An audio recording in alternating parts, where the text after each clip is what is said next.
Today's guest is Greg K. I'm not going to attempt to butcher his last name.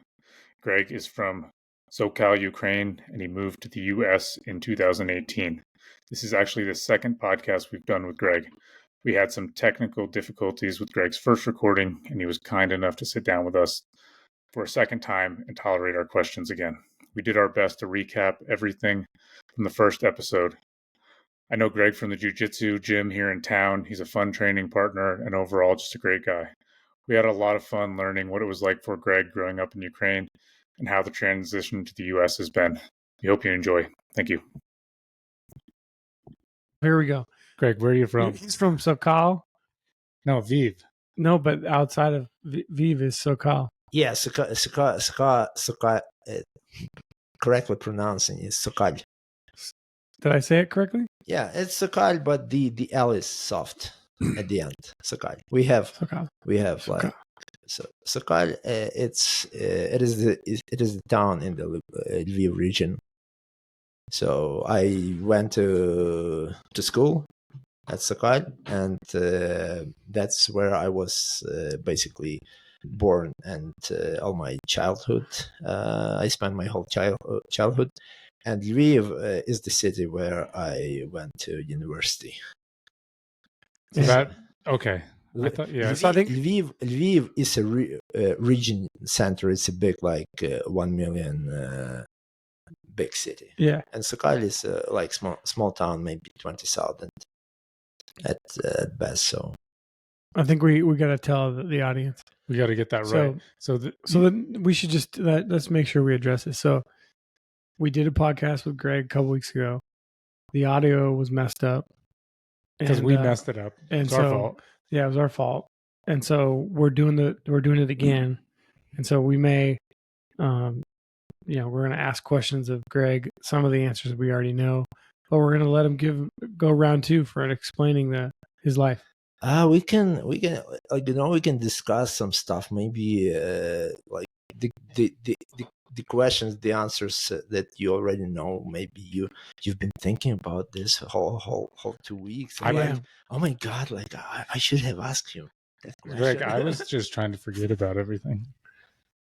Yeah, this is unfortunately this is when you'll be interviewing some Ukrainian, especially at this time. It will be like depressing experience, and you will then want to drink something, to intensely, because that's how it is. Like, it's. Why do you say that? Because that's how we are. We are like depressing, and all the. I disagree. I'm joking. Like, what? When you walk into the gym, you always got a smile on your face. I'm excited to see you. You're in a good mood.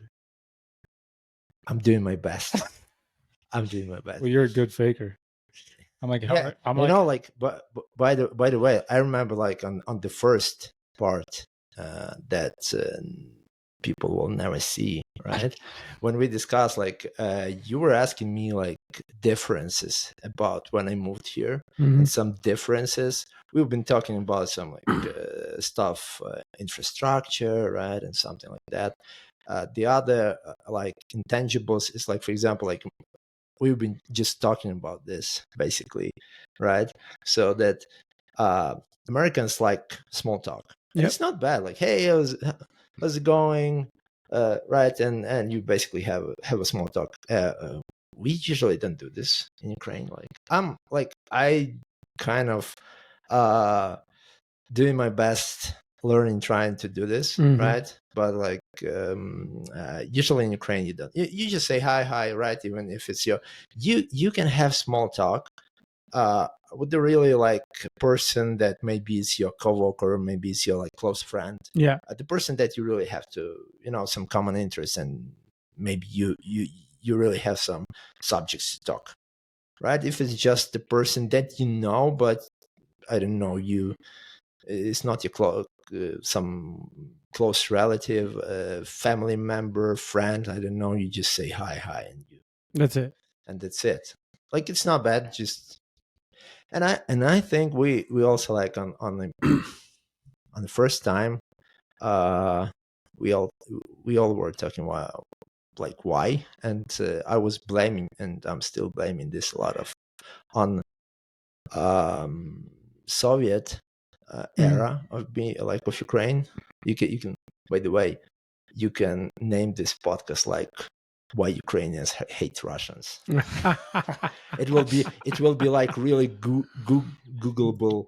Oh yeah, we'll go viral. Because, like, for example, someone looks at the current situation, like in Ukraine, like, why Ukrainians hate Russians, and this will be the number one podcast.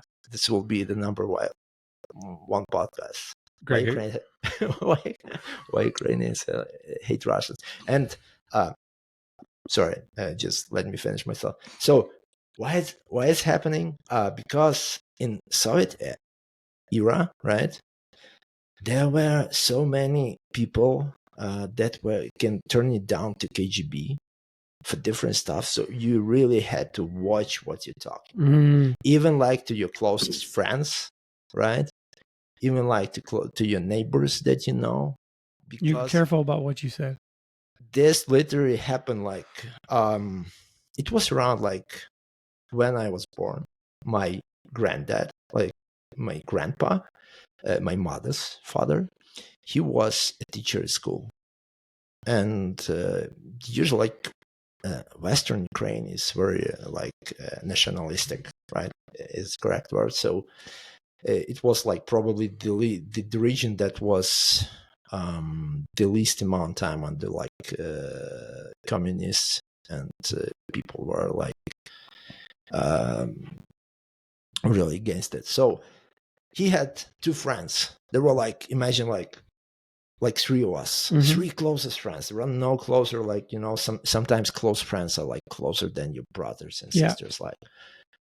Like three friends. They all were like working in the same school, right? Just like teaching different subjects. And one time they were just like in the bar, like drinking beer, like after work, whatever, like in the evening or weekend. And they were talking, right? And no one was happy with the like during this like period. And he may said something. So one of those guys was a snitch, and he turned him down. And he had a bunch of problems. Like they didn't like send him to jail or whatever, like, but they called him out to KGB, like, right, to Sakal, because Sakal was it's a region, it's a district center. So basically they were like interviewing him and say, hey, we know you did this. And the only there were no like phones or other stuff to record. The only thing you could say, like, no, I didn't say that. I didn't say that. It's a lie, like, and hope for the best. So, but this is how it was, and probably this is why, you know, like it's still it's kind of, you know, not people try not to talk too much, right? To even to people, like, so. I think that they just my thought. Yeah, why it's happening. Yeah, it's interesting. I mean, Greg, I was going to tell you should go to. Have you ever been to New York? No, but I've been to the one of the airports when I was traveling to Canada. Oh, like, so technically I was. Yeah, but not really. Just the airport. Yeah, because there nobody has small talk with you. They won't even look at you. They're like, "Fuck you! I got stuff to do." No, yeah, like, that's because they're busy. Yeah, I mean, no, that's what I'm saying. I'm not saying it's bad. It's actually good. You know, I like the even if it's fake, the openness, right? But it's good for your mental health. So I already told you maybe for like years up, I've have like masters in sociology, so it involves a lot of like social studies and psychology and stuff like that. I just didn't work as a sociologist, but still, right? That stuff, like studying this stuff in college, like helps you a lot, like understanding how society works, like, right? Because but this, I mean, this small talk and being open and smiling to people, even, you know, even probably you have the shittiest day of your life, it really helps, you know. It really helps. It's a good a good way to um, keep a good overall like good mood of the like society, you know, like when let's say in the room, right? Yeah. So it's a good way. When I only like the first year when I only come here, I used to, when people were like, let's say like in the grocery store, like, hey, how's your day going? And I was like, hey, maybe they're really interested because, like, you know, I have an accent. And I say, hey, you know, I've been like working today. Then they went like, I was like started like you started a full conversation with them. And they were like, oh, like I see that. Oh, shut up! Like, come on. I don't care how. Really, I don't really care like what you've been doing today. You know? Yeah. But yeah, especially in Bozeman, like when you move. I mean, Bozeman's a really nice place. The people are super nice in Bozeman, so I could see like the very stark contrast of the way you're explaining how things are in Ukraine to, you know, you meet people in Bozeman and like random people say hi to you. Yeah. And you said you didn't understand English that well.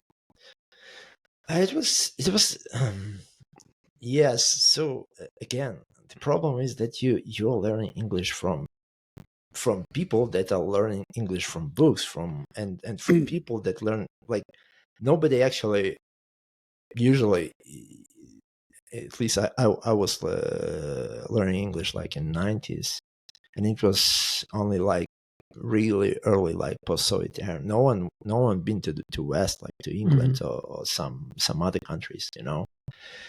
And you just all the English you hear with this like terrible accents like mine, right? So the teachers and stuff, they have this accent.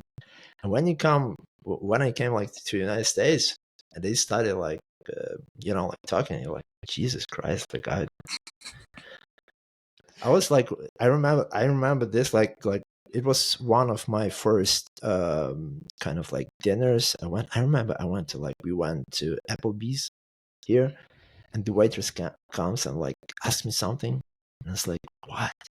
Yeah, like, what the fuck did she say? Like, I mean, I'm looking at my friend. He's also Ukrainian, hi Yuri, and he already been here like for a year before we came. He just translates me, like, she asks you like this and that, like, okay.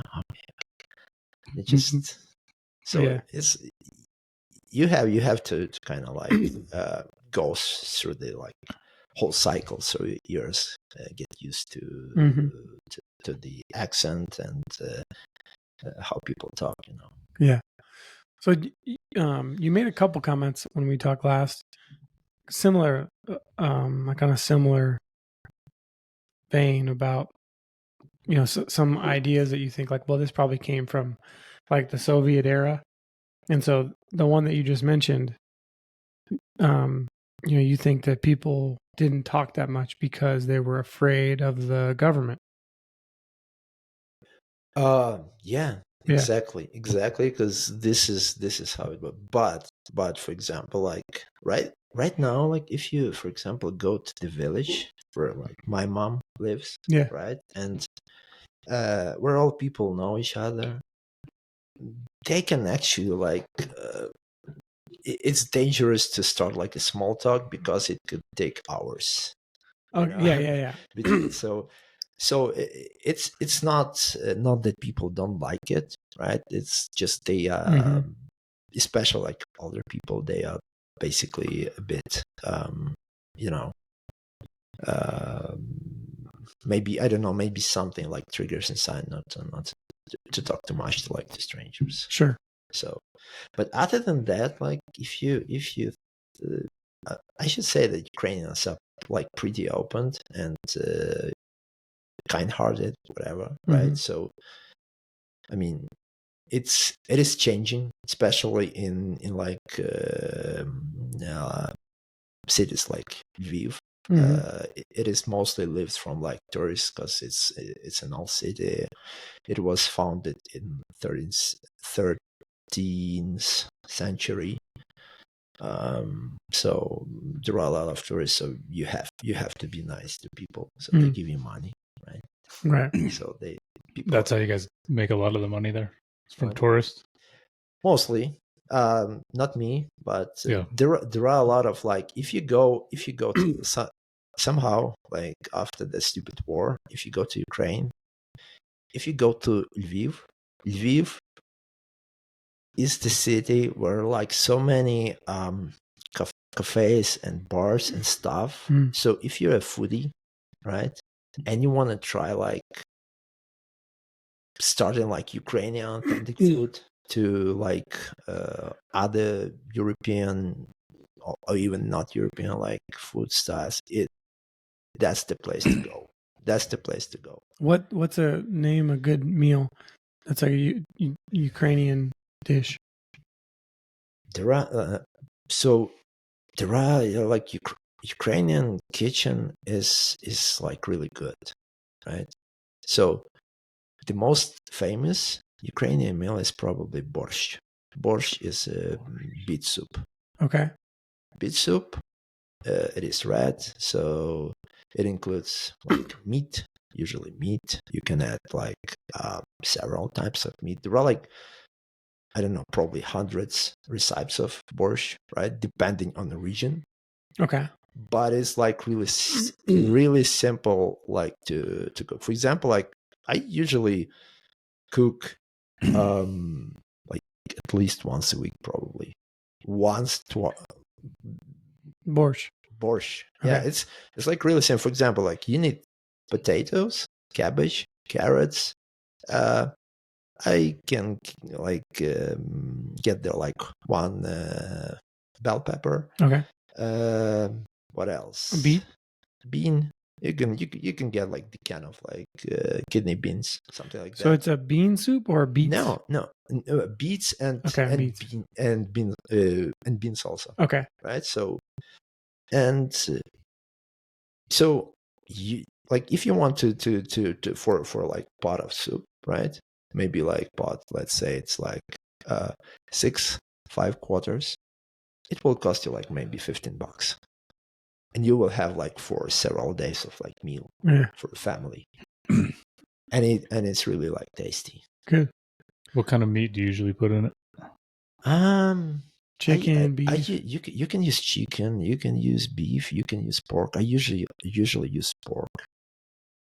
What's the broth? Because you can just water and like cook. So, you cook meat first, right? Because like meat needs some time to get cooked, and then you add like vegetables and stuff like that. So you can use broth, but I just basically use water and meat, and that meat cooks for a while, and you get a broth. Then you add all the other ingredients. So, will you send us a recipe, Greg? If you like tell me earlier about it, we would have to basically like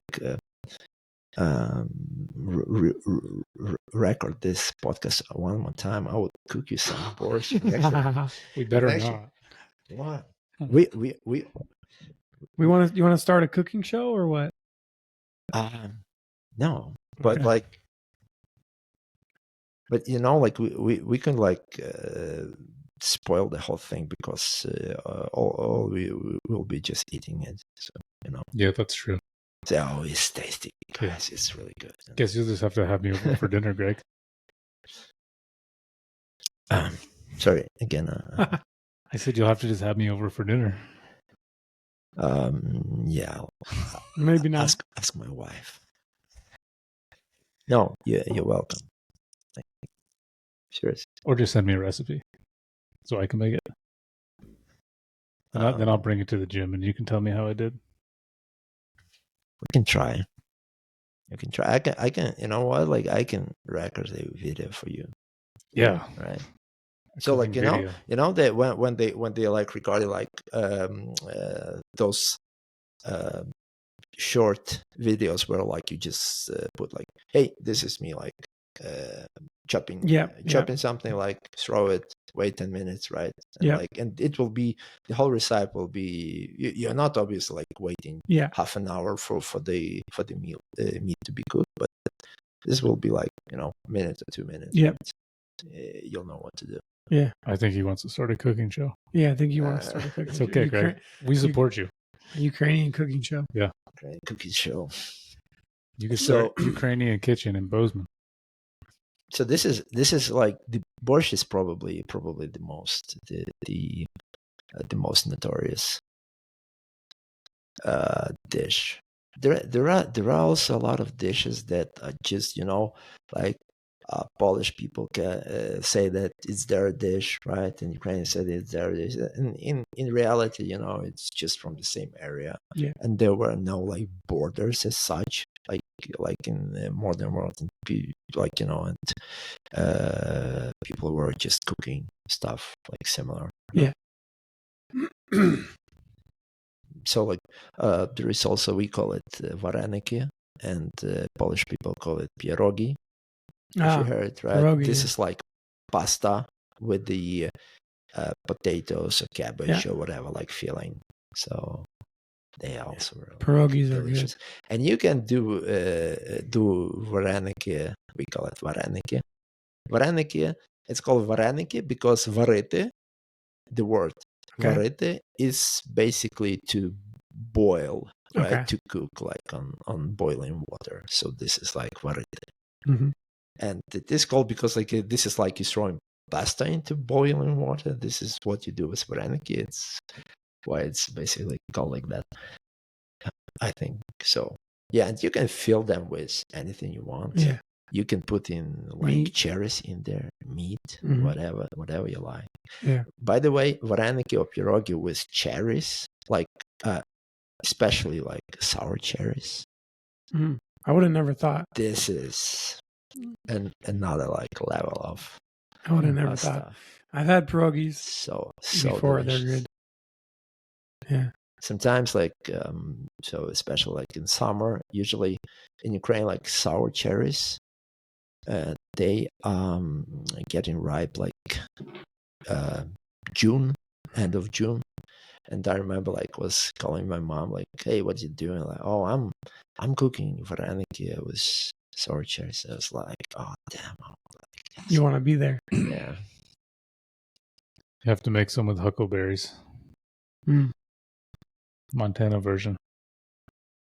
By the way, What? we that's a good idea. It is Thank a you. good idea. Yeah, Thank you. that would be a Yeah. Montana version. You can do them. Look, you can do them like with Anything. with blueberries, with blackberries, like with like any stuff. You This know? is going to be part of the Ukrainian kitchen. I've had them with beets before. Beets. Beets. Yeah, beets. Like Mm, like beets inside of the. yeah. I'm telling you, Yeah. you can like add whatever filling. The most like popular filling is like actually like potatoes and cabbage, right? But you can use anything. Nice.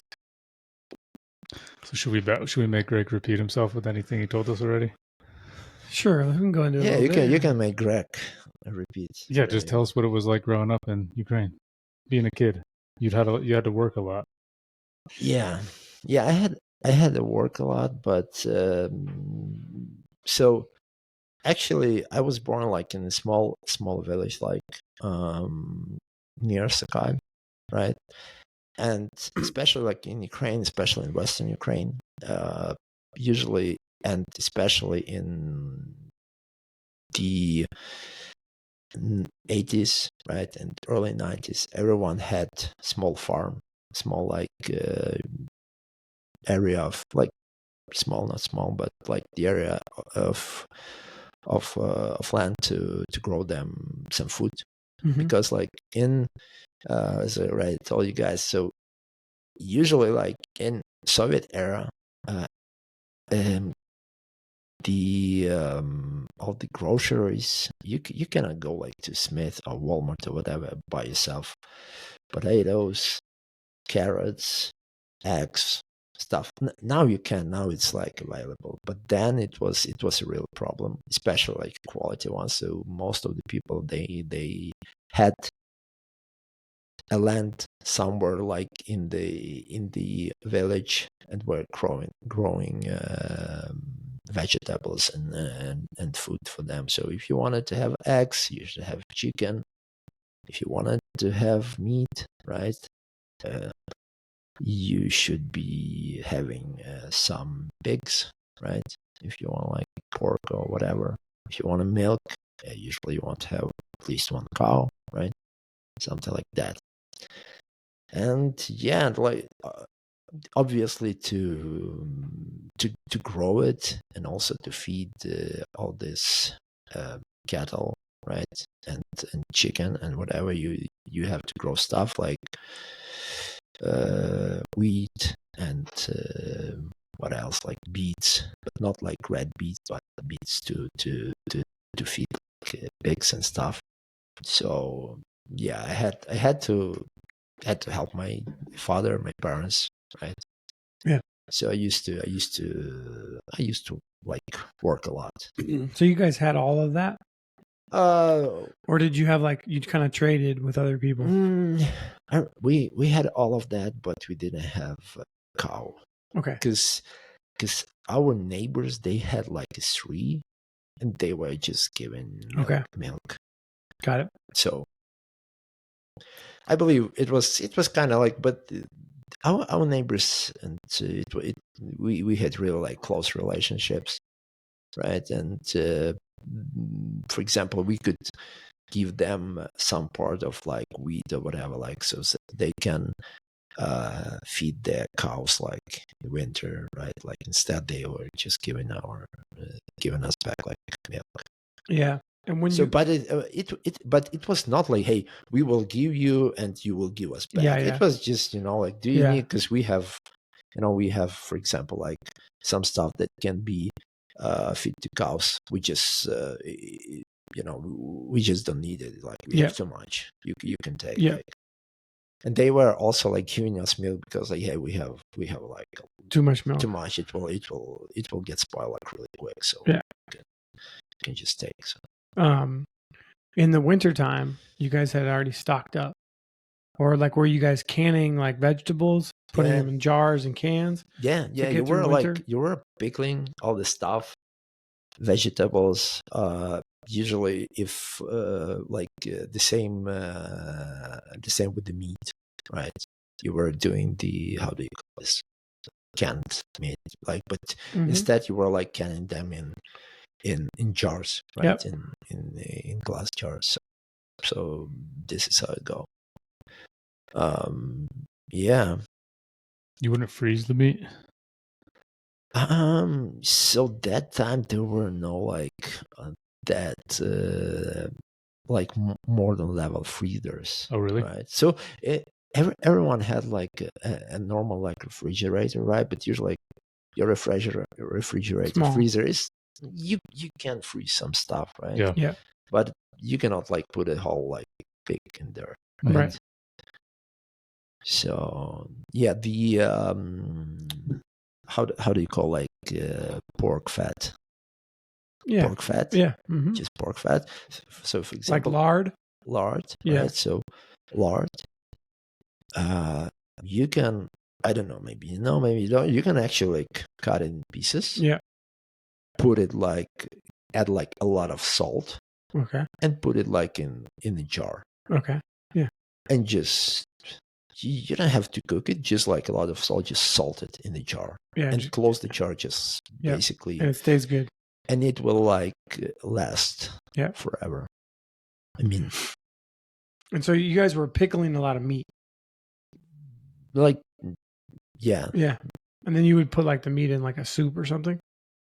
It depends. Okay. It depends on the meat, you're right? But it was like, usually it was already like something like pulled pork, right? It was like already cooked, but you have, basically you just open it and I don't know, heat it up, like put it into some pot, like warm it up, and you can eat it. Yeah, it makes sense if you would cook it first. Yeah, you cook it and then store it that way, pre-cooked, and then that would make a lot of sense. You had like you had to work a lot, but on the other hand, like I'm just looking at it like all all this stuff, right? It was I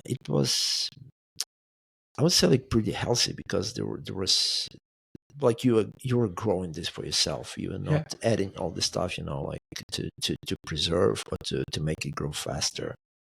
It was all like really organic and natural. Yeah. So, I mean, it's a lot of great things to learn. yeah. So like, I don't like to do it, but I mean, I can like grow, like if I had some land, I can grow food for me, for myself, for my family. Yeah. So I know how to do it.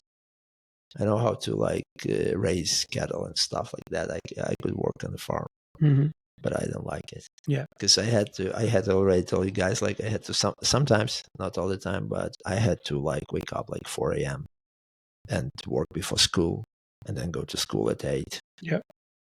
And it was pretty like rough schedule, especially when you get like in the high school, right? And the help you were, because like high school, you already almost like a grown-up man, right?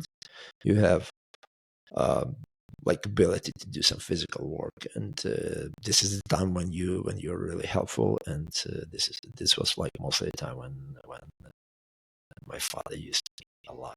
Yeah. Greg, I remember you said it on the last one. You said he became your best friend when he was older, but what did you say he was like when you were younger? Oh, like, it's my father was pretty, I mean, strict, right? So it's not like he was not like beating me or whatever, but he was strict, right?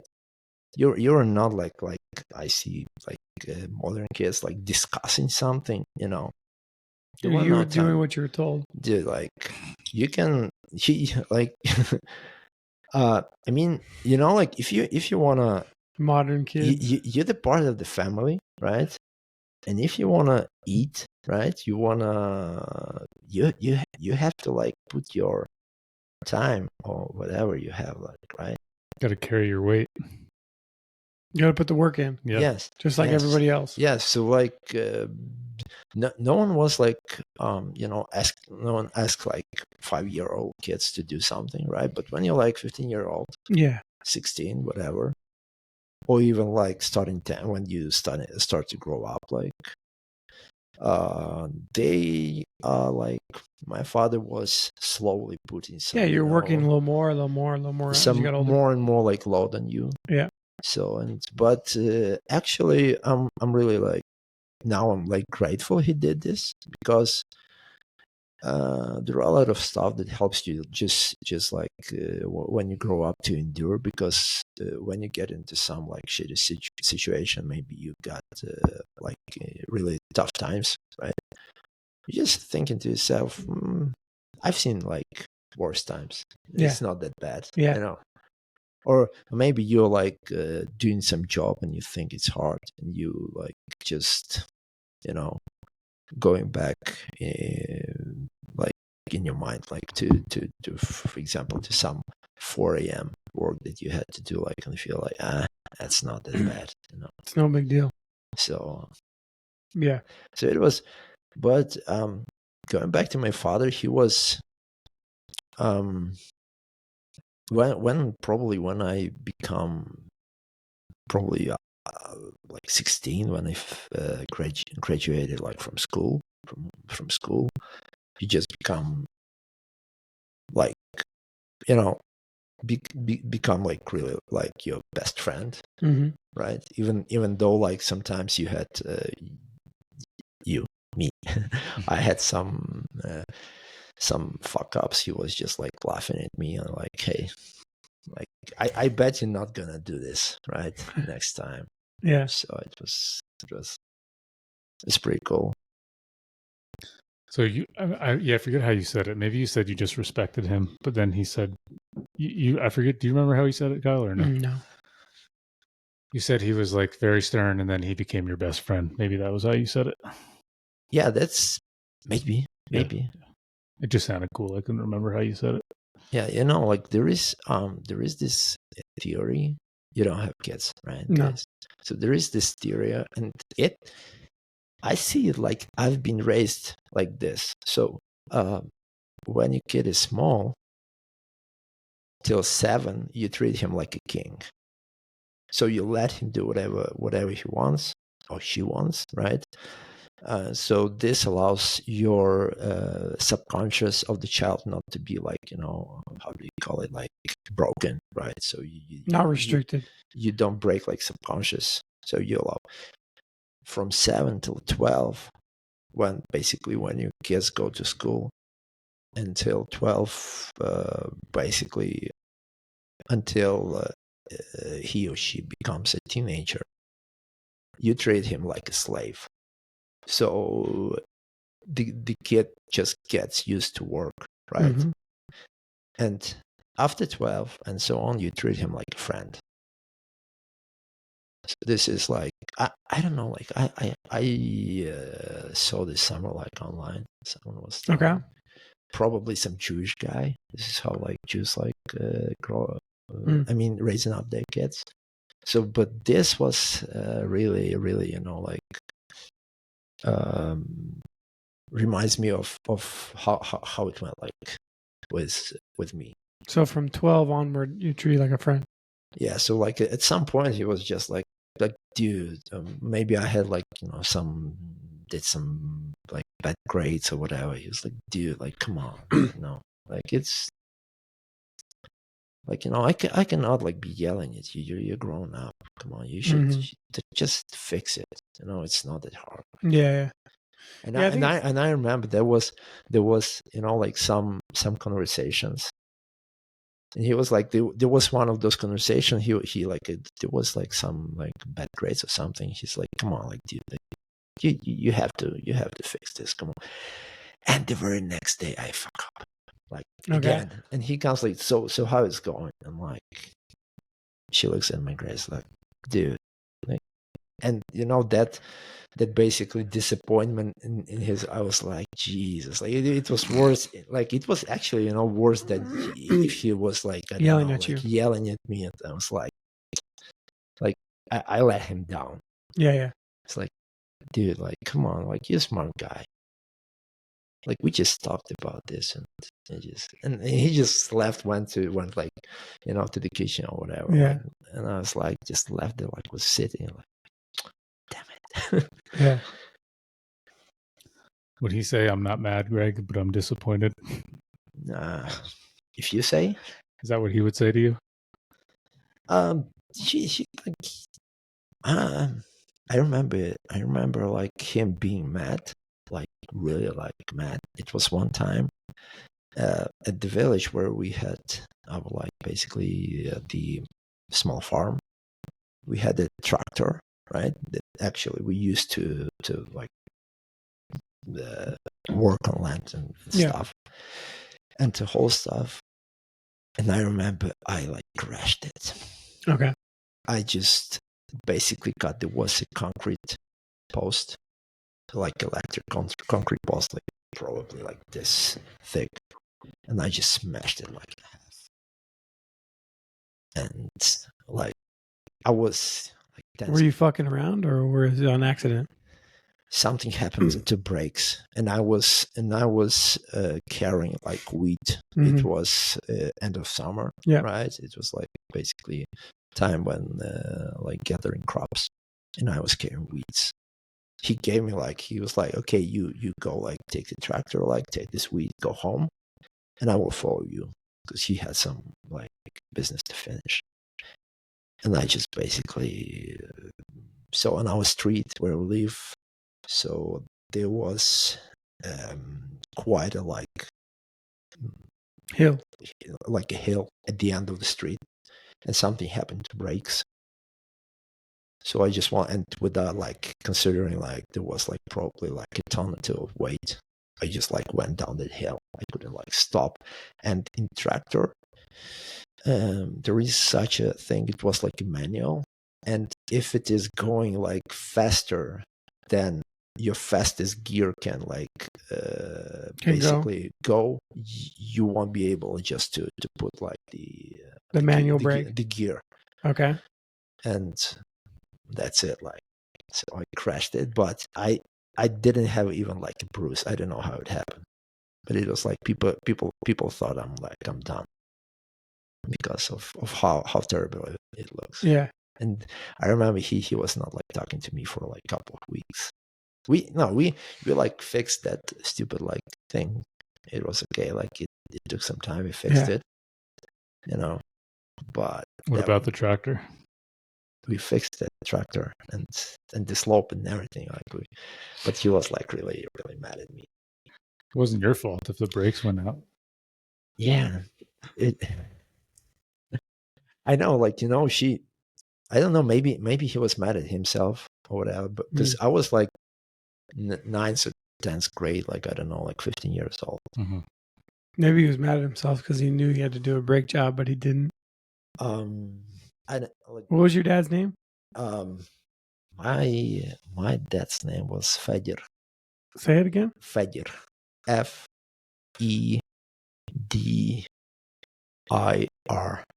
Fedir. Fedor. Fedor. Like, do you know like Fyodor Emelianenko, the MMA fighter? Fedor. No, I don't know. Come on. Fyodor Emelianenko. I don't even know what name you're saying, Greg. I might know him. And what was your mom's name? My mom's name is Nadia. Nadia,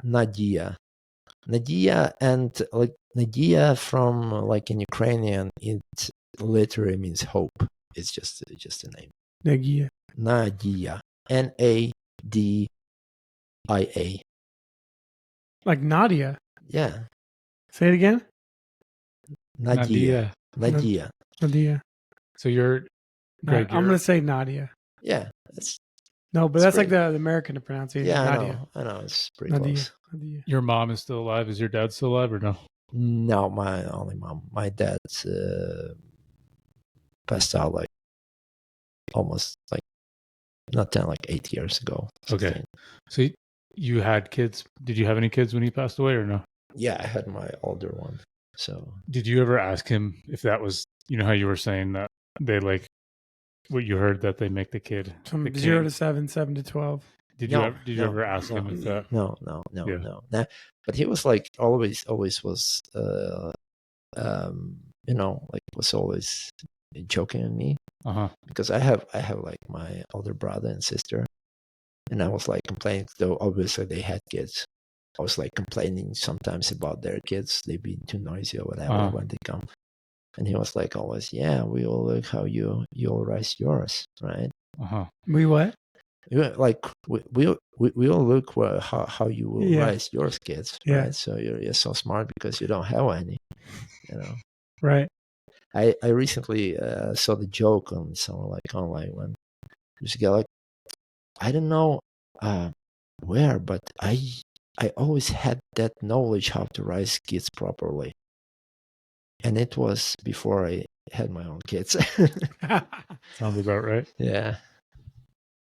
So is that kind of how you raise your kids, or you raised them more like Americanized, more modern kids, where you're discussing things with them? No, like like I'm trying, but I'm trying to be.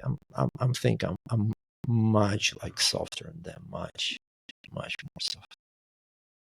Because it's probably like my dad's childhood. It was he was born like 1949.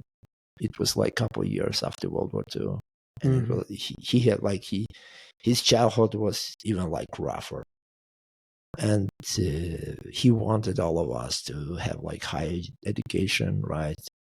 To study well, to like so we don't have to work like with our hands.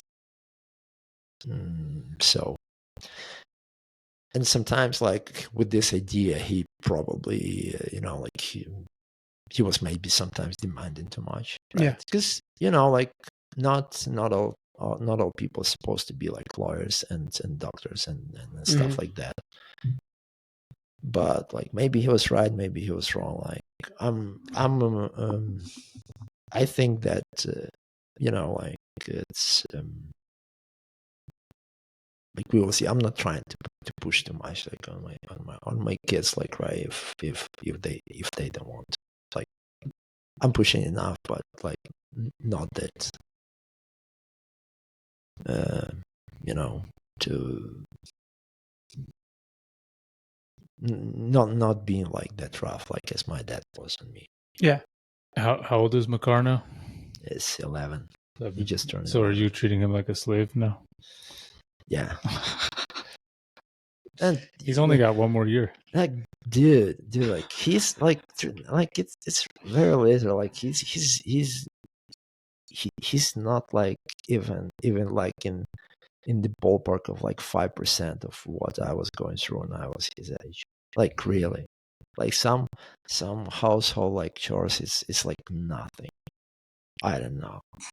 Like it's like nothing. I'm frankly speaking, I regret that I cannot send him, for example, for a summer to my grandma to the village. So at least So we he could see could what it's like. try like and help her. She doesn't have like not like as much as like we used to have like when I was a kid, but at least right she still has like some chicken, some stuff like, but I wish I could send him and at least like for 3 months and for summer just so he So would you could send him. help her. You would send him like once the war's over. I would, but I don't know. Like, so the war recently, by the way, last week, the Russians struck like on Lviv. So there was, it was like a very notorious story. The family, like husband, wife, and 3 daughters. All the like wife and 3 daughters died.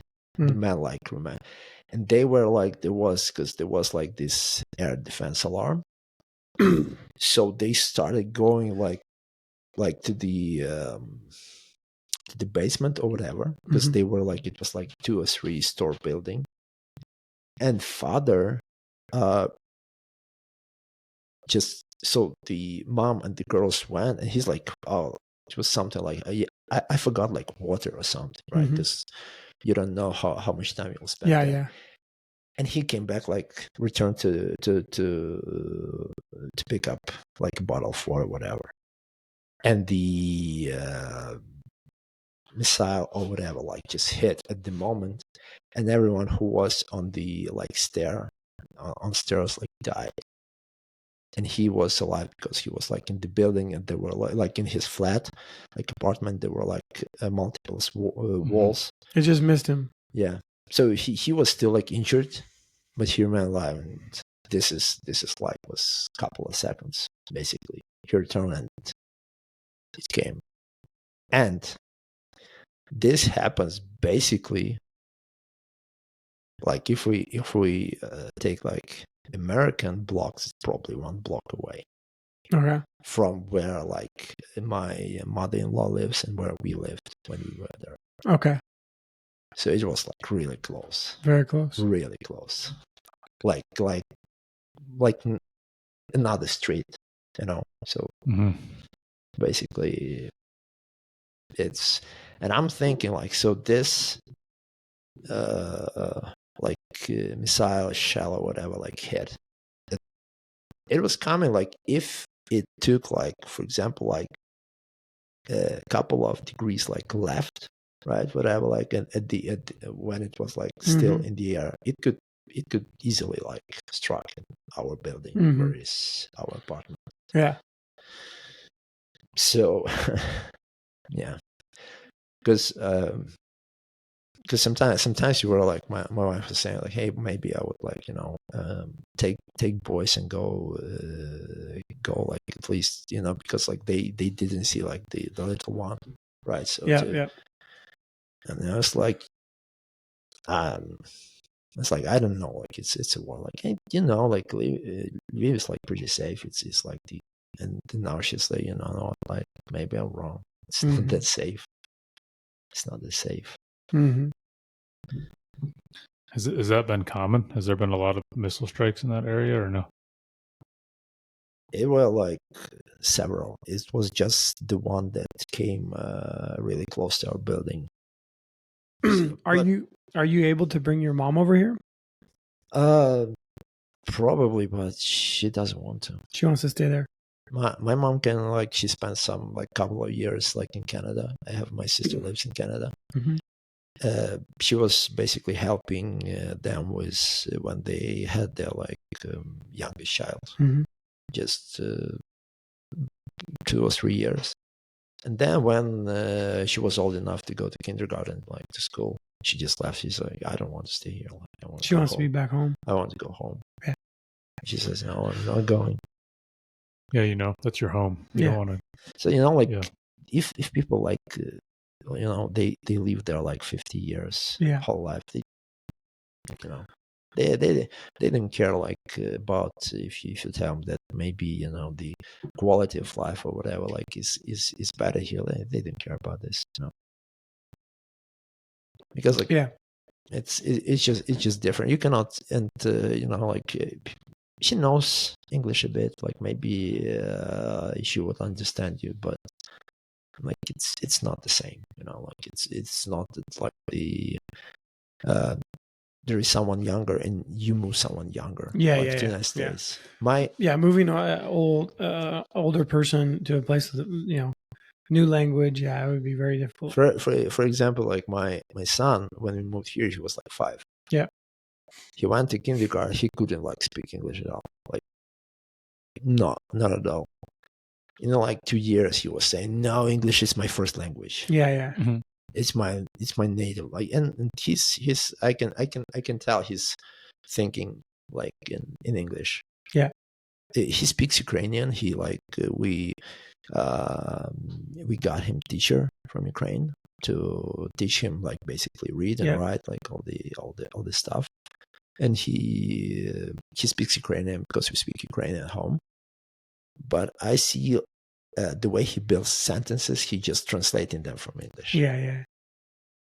So when for example, when he texted me in English because it's easier. Yeah. He can do it in Ukrainian, but he does it because it's easier for him.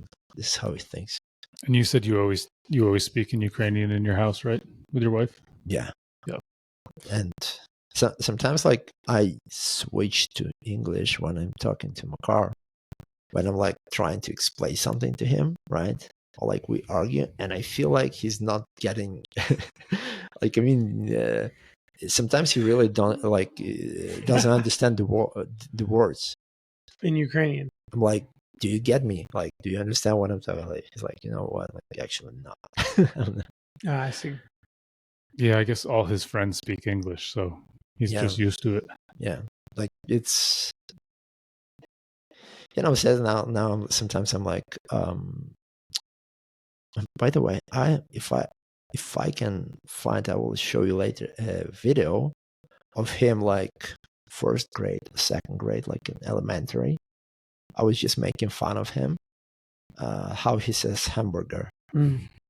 Like, when I say hamburger, you can, like, it's maybe, but you still can feel the accent. But how I was like, hey, say hamburger, and he says hamburger, and we laughed at him because like it's so like fluent. Yeah. You know, like, you know Ben from our gym, right? From Australia. Ben. Yeah. You must know him. Big, strong guy, Australian guy. Maybe. I just wondered if you heard his Australian accent, his Australian English. No, probably not. You would know it then if you knew him. I just wondered what you thought of it. Like, it's not quite as bad as yours, but it might be. No, like there are some of the like I know the Australian accent like it's quite funny. Yeah. It's like at my work, like so there are like team members, some like in UK, and I can them like UK English is totally different from American also. Mm-hmm. Right. Yeah, there's a lot that, I mean, UK English can be very different. It is. It is like it's different. And I remember like some one of the managers was, we were doing some, we had like on job, like we had an incident, we were like trying to fix it. So we were like we managed like to fix it, and one of the like UK managers, like directors, were there like, hey, good job, lads. Yeah. And I was like, let me take a look what lads mean. Yeah. I see. Because like I Like, don't, what the fuck is a lad? Yeah, what else did he say that they would say? Oh, there's all kinds of like Yeah. like little words here and there. yeah, and I think Australian is closer to UK Yeah. than to American. Yeah. Yeah, there's so much in the English language that we just say that's complete oxymorons. Like, have to think we have so many sayings that it's sarcastic, or it's very hard to know that someone is not being sincere when they're joking. Yeah. Because we just have a lot. Like I could see it being a. There's also like words that have been adapted so many times that like they don't even mean what they originally That's meant. what I mean. It's confusing. Yeah. I might like, while being in the United States, maybe it's a common sense, but I made a discovery that you cannot like consider yourself to be like fluent in any language if you cannot like joke in it, right? Mm-hmm. I mean, if you like can make a joke and everyone like gets it was a joke, yeah, at least like you can like consider that you're probably like fluent, because like it's probably the hardest part. It makes a lot of sense. So Greg, you must be fluent because you make some pretty good jokes sometimes. Dude, like it. Yeah, but you get nervous though because you're not sure. No, like it's like when we're training, he looks at you and he goes, "You're not ready for this. You're not ready for this." No, like I okay.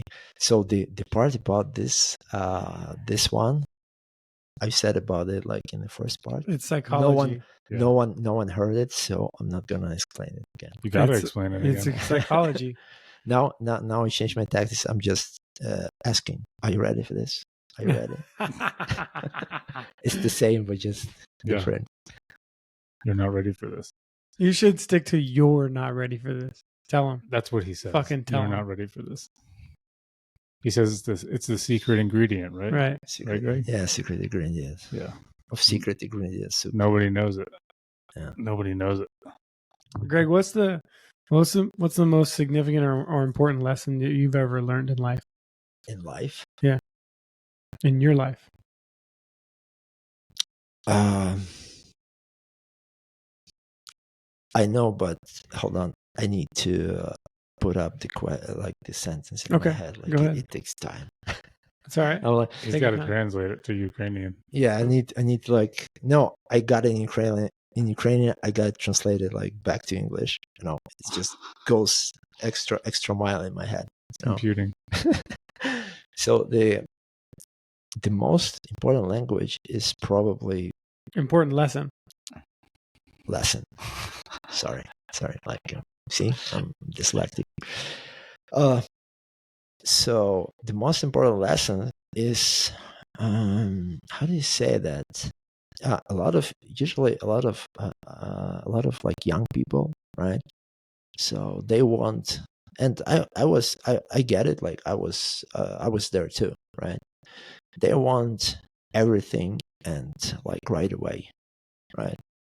So the most important lessons is how you say like instant gratification. Like slow is smooth is fast, right? Mm-hmm. Take small steps, right?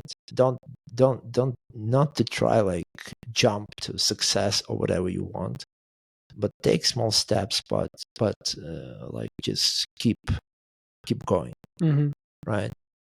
And basically this is the mistake I made a couple of times in my life, right? Because I wanted you're trying to go too fast.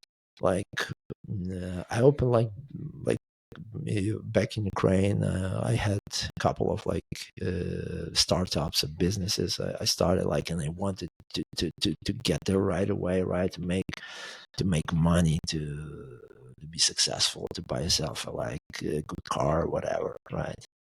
You wanted to wanted to buy a Ukrainian soccer team. Whatever. And I mean, after some time, like for example, like a year or two, and it's not how you expected it to go. It's not going that good. And like started, maybe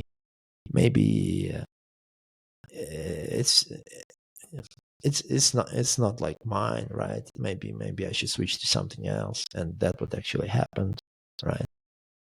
And the most so this is the lesson when you like just stick to something, right?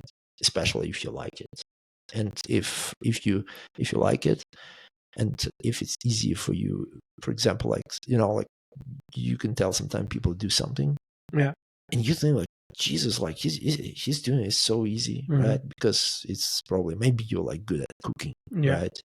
Or maybe you're good at talking, right? Because like or whatever, right? Or maybe a good mechanic. So just stick to it, and it will the money will come. That goes into my next question. So what are you really good at? Like if you were to say like I'm fucking really good at this, what is it? Like I was, since I remember myself, like I was interested like in computers and stuff like that. From probably we talked about like in first try of the podcast, right? So my mom was like engineer in like statistics bureau or whatever, and there were like, I remember that time where like computers were like huge, kind of this big huge like, how do you call it, like wardrobe, right? Like cabinets, like huge, not like this, right? This phone is probably like 100,000 times like more productive than that stuff was. But I remember like I liked going there when I was like in the elementary school. I didn't understand anything, but I was like, I liked to watch it like different, like lights were blinking, and she could type something, and it was like doing something for her. It was like, wow, right? Unfortunately, I switched. That's now like I'm a software engineer, but I switched to it like too late. I switched to it when I was like 30 years old, before I tried everything else, and I'm good at it, right? But not as good as I could have been if I like, for example, like dedicated to it like all my life. Okay. Right? Because it's like jiu-jitsu. You cannot get the guy. So like what specifically are you good, or you were gonna get good at? Is that what you're saying? Like you were gonna be really good with computers, and then you switched to software, or you're really good at software? No. Like I mean, I'm a software engineer, but it includes like all this stuff, like how people say computer stuff, right? So yeah, like my one of my like, not one, probably our first business we opened with my friends, right? We was a like computer club. It was small, but it was like computer club, and I really enjoyed like like setting up all this stuff, because we basically we were not buying like computers. We were buying different parts, and then just like putting them back by ourselves because it was cheaper. Okay. So that was like, I remember like I really enjoyed the process. I didn't enjoy like running the club too much, like it's a business, but I really enjoyed the process, like of like administrating stuff and putting this all together, and all this. It's interesting because that's almost like what your mom did, but almost what your dad did too. Because if you think about like the TV repair side, like, I mean, you were kind of fixing and repairing computers. not right now, right? But I can. No, what but, I'm saying, like it sounded like you were repairing them, fixing the parts. Yeah, when you had it's the something, club. it's something that was bringing like me like joy. Yeah. Like I enjoyed doing this. Yeah. And yeah, I had like a lot of different jobs before like I decided, okay. I mean, it's not like, by the way, it was one of my like best friends in Ukraine that actually pushed me into this. It was, as I tell, I was like 29 or 30 already, and we were like at the wedding of our friend. And I remember I was looking for a job, so I was not working at that point. I was not working in IT industry, but he was. Okay. And I was like, we were just talking. He's like, why don't you like apply to some like IT companies? I was like, dude, like I didn't work at IT. Like I know some stuff, but like it's not even like near the professional, Right. the level required to work there. And he was like, dude, like I know people, like I work there. I know people that work. Like you're not that bad. You will learn things. Just try. Like, come on. And just like I tried. So and here I am. Cool.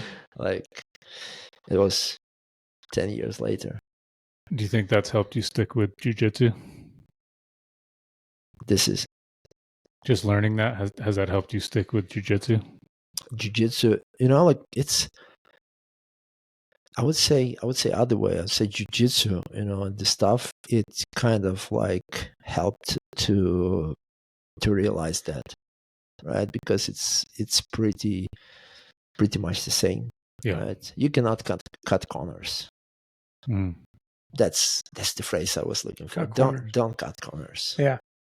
So to go little by little. I mean, don't cut corners. you can go buy a lottery, maybe a couple of millions, maybe. Sure. It's there is also always like a chance, and you can also be buying those stupid lottery tickets for 10 years. Yeah. Right. And you may win, but you may not. Mm-hmm. But if you like don't cut corners and you just follow the path, right? Keep doing what you're doing and improving every single day, you will get to the point where you don't have to buy lottery tickets. Mm-hmm. It's like you can. This is what Tim was talking about jiu-jitsu. You cannot go to jiu-jitsu and get the lucky submission. Right? It's no way happening. Like, no, never. If you're an untrained person and you can go and I don't know, like let's say go with some like purple belt and get a lucky tap, that's not happening. It's like not even once from like Southern times. Yeah. Not even once. Unless you're Evan and you challenge somebody in your basement to a grappling match. That's an interesting idea. This is what Evan does. No, Evan said he was like a one-stripe white belt, and he told his friend he couldn't beat him, and his friend tapped him out in like 10 seconds. But his friend wrestled. By the way, there were, I think the tenants changed, but the building, like the next building to mine where I live, there were a bunch of students lived before a couple of years. Mm-hmm. And one of them was, I don't remember his name. His name was probably Morgan. And he was a white belt. He was like attending our gym. Mm-hmm.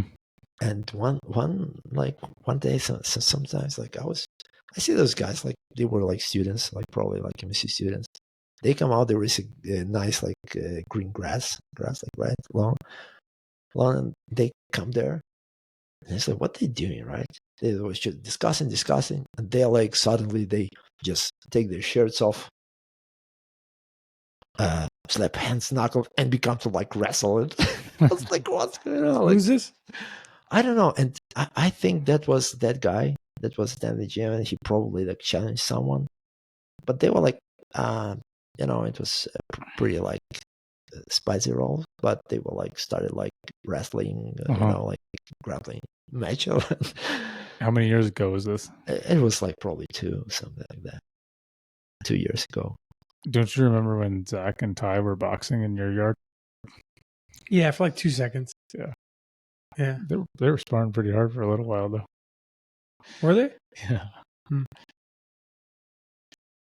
So yeah, going back to the lessons learned in life, this is probably the Go little by little and don't cut corners. just I also remember I was watching some program where the guys were like interviewing in the United States, interviewing millionaires like in first generation, like the people that actually like became millionaires, like not the like generational, right, like from their parents. So it was this lady, she was telling their story. They were having some I don't remember. They were doing some stuff for windows or like curtains or something related, maybe shades. I don't know, something like that. I don't remember, but some. So they started that window with her husband, and for like several years, it was not going well. Like it was going, like maybe they had a good product, right? But like barely, to pay bills and stuff. So, but someday there was some kind of like expo, right, where you can go and present your product. And she says like, hey, let's go to that expo. And they went to that expo. And at that expo, they met the guy, basically some man came to their booth, whatever, talked, and he appeared to be some like big like businessman who had like big building contracts, whatever. And he liked their product, and he basically like contracted them for like some several of his projects. And well, probably after that, he maybe shared this information with like his friends that were in SAM, and said that was like the breaking point. So that's basically the same. They just kept going, and at some point, yeah. I remember like I saw this phrase also, that luck is when opportunity meets preparedness or whatever. When you're ready for the opportunity and the opportunity comes. Because there may be opportunity, but you're not ready, you don't have skill, knowledge, or whatever, right?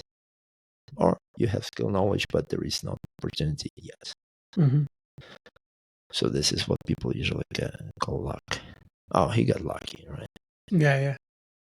Yeah, but if you've been working hard for 10 years, being persistent, and then... Yeah, and they will still say that you got lucky. Yeah. Fuck them. That's like if you tapped me, everyone would be like, you got lucky, Greg. Yeah, that's... You'd be like, I've been training every day for the last 3 years. I'm going to triangle you. Yeah, and you still say that. I still remember that. And you still say that I got lucky. Every time you go to bed, you're like, no, he got lucky. He got lucky. It was an accident. I was tired that day. Yeah, and it's not like I remember I didn't want to go training anyway, so yeah. So, Greg, I got a question for you. Yeah, go ahead. What's the biggest thing you've learned from being a parent, or that being a parent has taught you? From being a parent, Jesus, okay, I like philosophical questions. Kyle's got like 10 more after this. So probably the biggest thing is to so if Kyle's question was like pragmatic one, right? So not the question, my answer was like pragmatic, right? To how to basically reach your goals. But so this one answer is like just to enjoy like every moment, just to live, because sometimes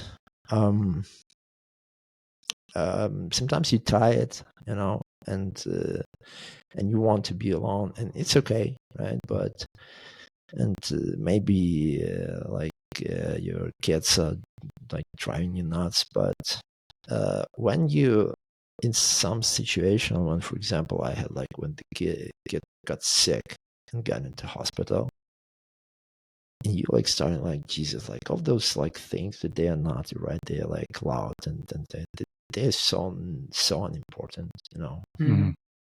So this is like, because I just noticed that maybe it's just because I'm old, but sometimes I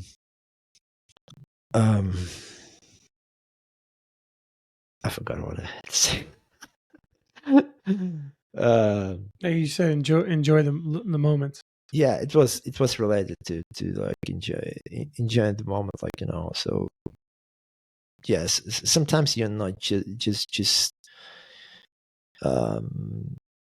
you should just like relax and enjoy what you have, because especially like small kids, because they're growing up. So like say like Makar, like my older one, he's getting into the age where he will need you less and less. Yeah. He will have friends, like, oh, I don't care what you think, and stuff. Like, and I remember him, like, that everything you say, everything you do, like it's like it means the world to him, right? It's like some eye-opening experience, whatever, like small thing you show him or whatever, Yeah, he cared about everything you did. So this is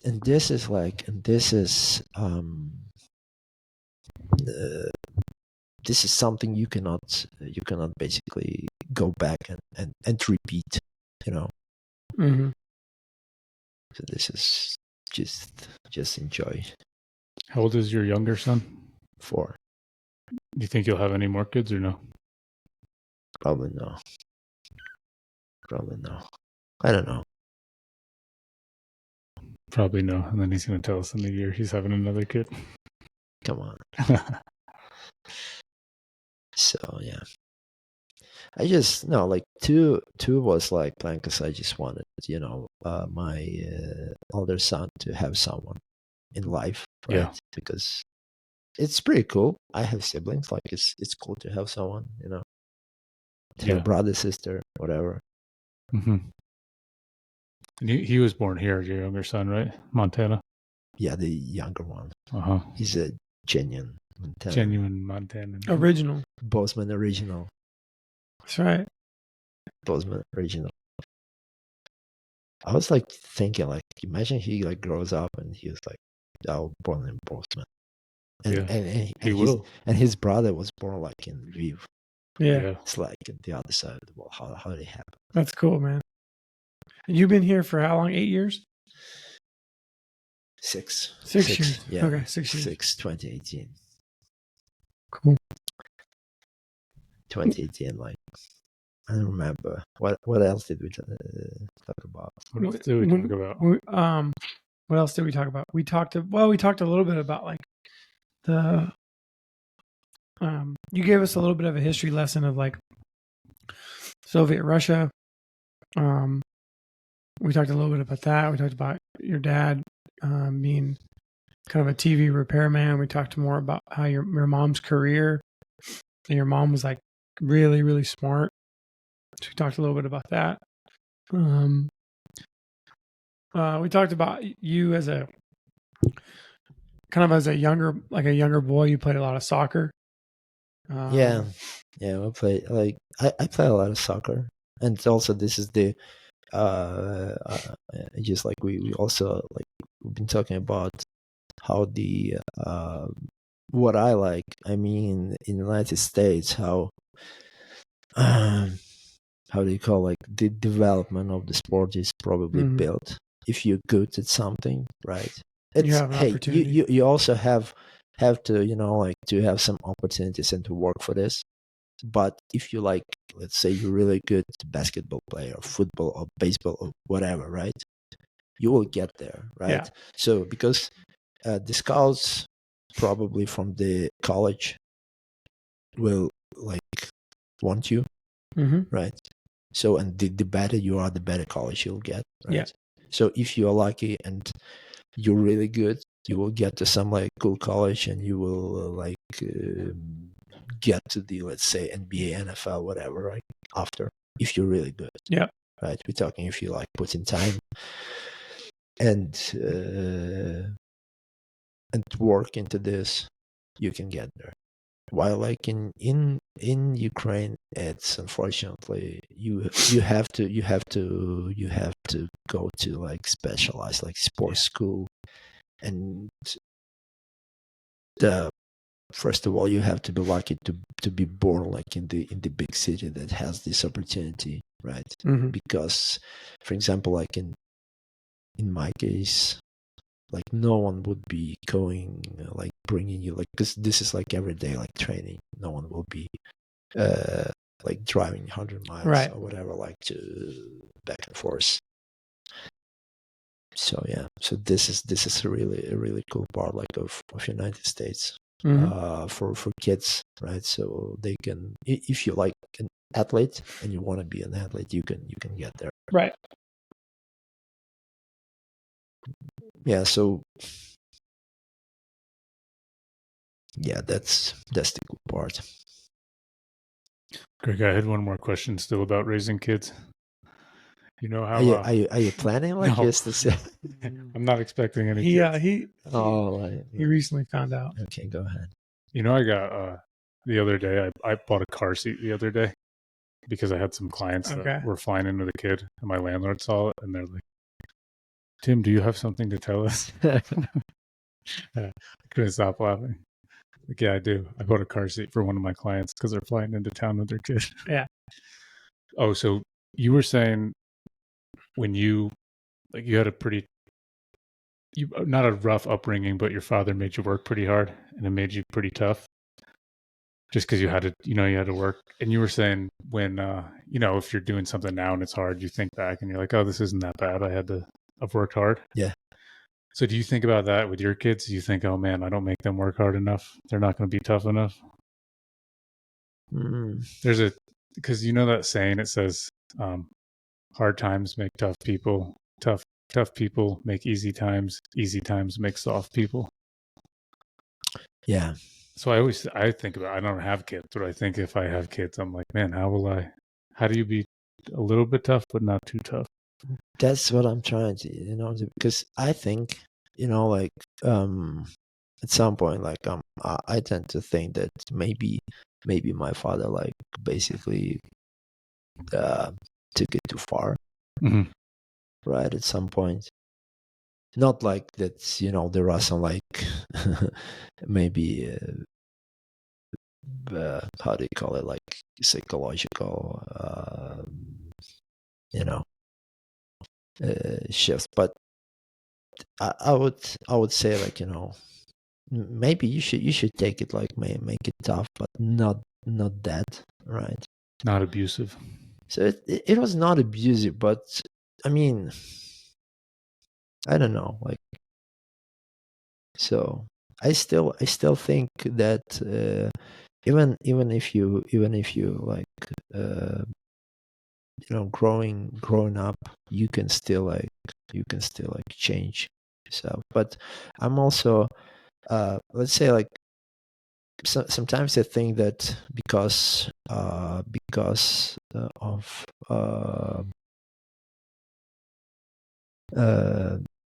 like how my father was raising me, it was not bad, but sometimes I think it took some of my like confidence away.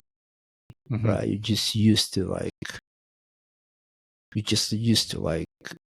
do work, right? Whatever, like not like basically asking questions. You just know it had to be done. But sometimes I think maybe like maybe he should like allow me to ask questions, right? Or like, why we doing this? Yeah, that makes sense. I mean, not just like shut up. We have like, I understand that this had to be done, like, and it was like just like tough times, but other than that, I mean, it's like really like thin line in this, not to push over. Yeah. I mean, it's probably hard to know how to to not go too far, but don't spoil them. You But don't want them to be spoiled by brats. by the way, I just thought about have you think like just as like sociologist, like that part of me. Mm. Have you think about like how you like I will maybe share just one thing like how that I'm using like going through my life. Maybe it will be helpful. Maybe you already know it. So I don't know from where I know it. I just know it. Probably someone showed this to me. So for example, like if you're going through some like tough times, so usually if something good in your life, you like feel pretty comfortable, right? It's okay, like it's just going. But sometimes you get in like some let's say some situation, you're feeling that something is not right, right? Something is not right, and you getting like irritated, maybe like depressed or whatever, and you don't know what's going on, right? Sometimes you know what's going on. Sometimes you know what's going on, but like subconsciously you still like not getting why you feel that way, right? And you kind of feel it. So this is the method. I don't know where I learned it, maybe in college. But so you just like split your life into like 4.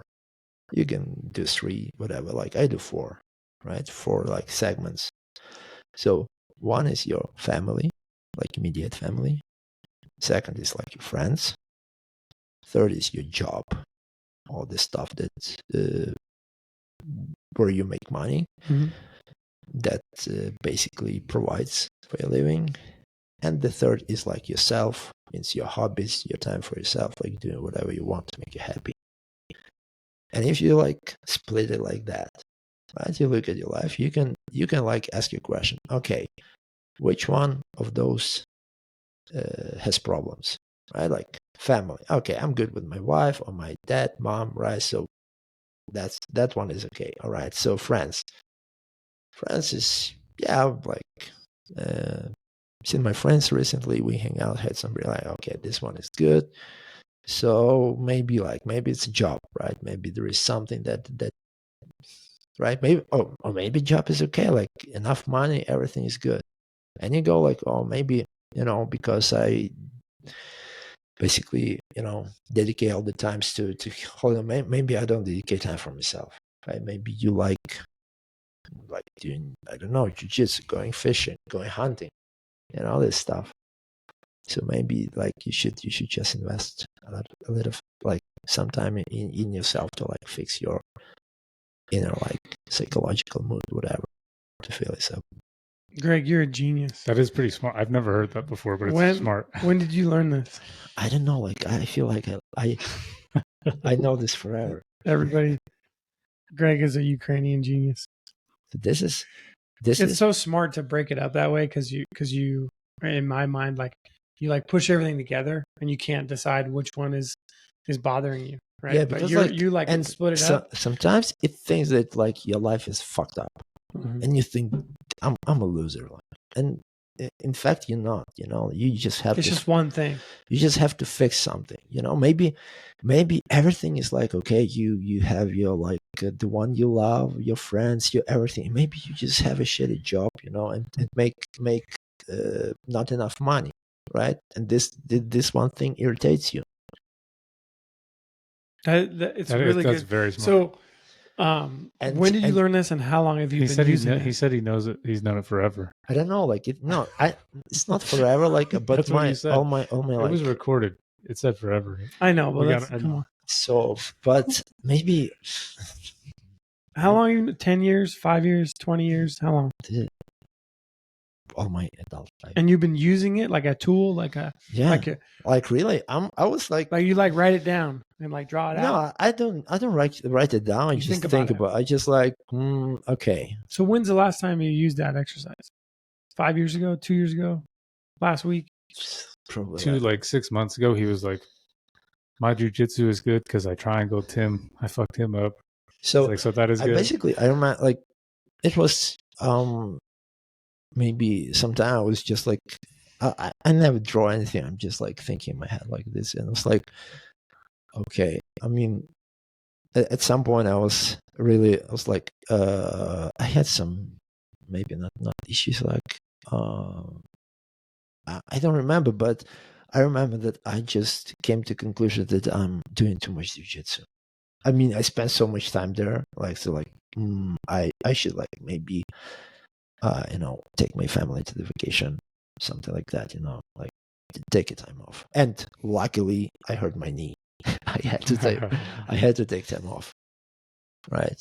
Greg, just so you know, that happens to every guy that does jujitsu. No, One you're day doing he's it. like, It's okay. "Oh shit, I've been doing it I do 10 classes a week. Maybe I'm doing too much jujitsu." I mean, but this was not in your context, in the context of what I was saying. I mean, just as an example. So I mean, hope it will be useful. It sounds useful. It's Just very got to use useful. it. Yeah, that's smart. It's very useful. I mean, it doesn't like fixes your problem automatically, but it helps to Identify identify the problem. There is that rule. I don't. If you Google it, it actually that rule or law, it actually has the name like Newton's law or whatever, right? So it's, if you write the problem down, it's actually the half of the solution when you write the problem down. Mm-hmm. So if you have the problem and you write it down, the fact that you are like basically are able to formulate it and know what's the problem, is actually the solution. So if you write the problem down, you have half the solution. Because like, you're defining it. Yeah.